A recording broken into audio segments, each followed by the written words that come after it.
Bapak Ibu Saudaraku yang kekasih dalam Tuhan, salam sehat bagi kita semua. Hari ini Kamis 31 Desember, tepat kita berada di penghujung tahun 2020 ini.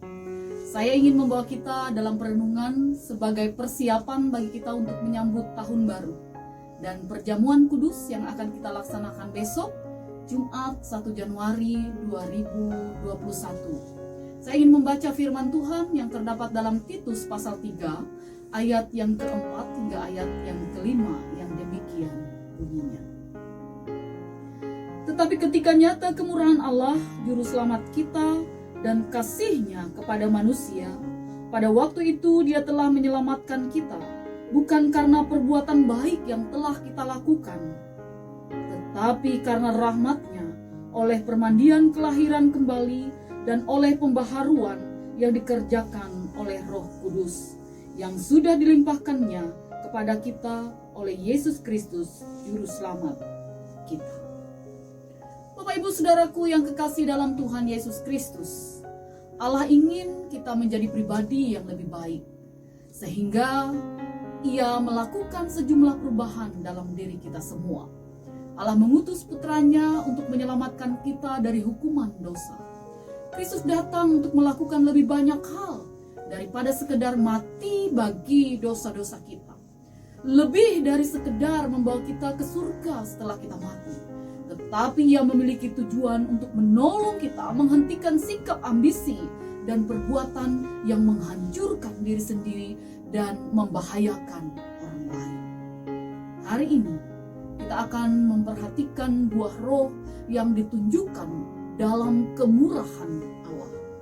Daftar buah roh yang disusun oleh Paulus memberikan gambaran lisan kepada kita mengenai seperti apa Yesus itu dan akan menjadi seperti apa para muridnya dengan pertolongan Roh Kudus.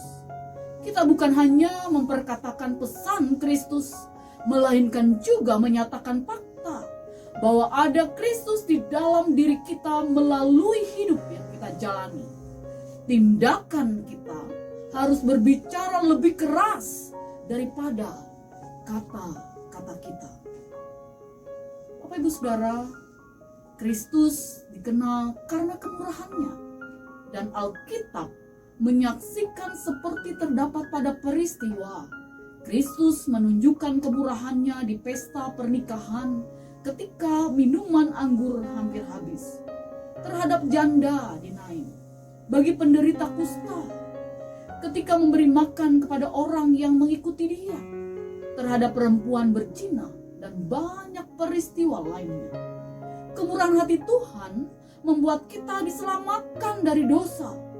Tetapi ketika nyata kemurahan Tuhan, Juru Selamat kita dan kasih-Nya kepada manusia, pada waktu itu Dia telah menyelamatkan kita bukan karena perbuatan baik yang telah kita lakukan, tetapi karena rahmat-Nya yang besar yang sudah Ia limpahkan kepada kita oleh Yesus Kristus, Juru Selamat kita.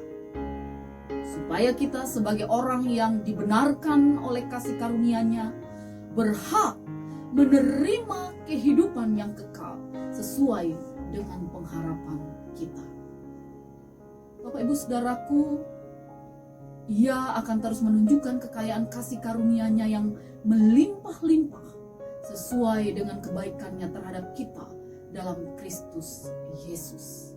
Efesus pasal 2 ayat yang ke-7. Karena Tuhan begitu baik kepada kita, kita harus menanggapinya dengan berbuat baik kepada orang lain dan menjadi alat di tangan Tuhan yang hidup. Karena dengan berbuat baik, kita akan mendapati hidup ini jauh lebih indah. Mari kita menyambut dan merayakan kebaikan Allah dengan mengikuti perjamuan kudus yang akan kita laksanakan besok pagi, Jumat 1 Januari 2021. Dalam ibadah yang dilaksanakan pada pukul 9.30 WIB, melewati Zoom meeting. Mari kita boleh menjalani hari-hari hidup kita di tahun 2021 dengan terus bersandar kepada Kristus. Tuhan Yesus Kristus memberkati firman-Nya. Amin. Mari kita berdoa. Allah yang Maha Pemurah, kami mengucap syukur atas kasih dan rahmat-Mu yang Engkau limpahkan bagi kami. Kami boleh menikmati buah pengorbanan-Mu. Engkau memberi semua yang ada padamu, nyawamu, tubuhmu, dan darahmu, tercurah bagi hidup kami, sehingga kami menerima kehidupan yang kekal. Kini kami ingin menyerahkan hidup kami dan menaruh pengharapan hanya kepadamu, ya Tuhan. Jadikan hidup kami milik-Mu dan layakkanlah kami untuk menjadi anak-anak kesayangan-Mu. Kami juga memohon kekuatan daripadamu sehingga kami tetap setia. Kami telah di penghujung tahun 2020. Anugerah luar biasa kami bisa sampai pada titik ini. Di sepanjang tahun kami merasakan kemurahan-Mu. Engkau berkenan menyertai kami. Kami akan mengakhiri tahun ini dan memasuki tahun 2021. Banyak harapan yang ingin kami ungkapkan. Namun satu yang pasti, kami hanya menaruh harapan bahwa Tuhan berkuasa dan menjaga hidup kami, agar kami tidak tersandung, tetapi hidup senantiasa berkenan kepadamu. Siap sedia untuk terus Tuhan perbaharui, untuk menjadi pribadi yang lebih baik, sehingga kemuliaan-Mu nyata dalam kehidupan pribadi dan seisi rumah kami. Kami mempersiapkan hati dan pikiran kami untuk menerima perjamuan kudus besok. Kami mohon sucikan dan kuduskanlah ya Tuhan hidup kami, sehingga layak menerima perjamuan kudus, menyatu dengan tubuh dan darah Tuhan Yesus Kristus. Di dalam nama Tuhan Yesus Kristus kami telah berdoa dan mengucap syukur. Haleluya.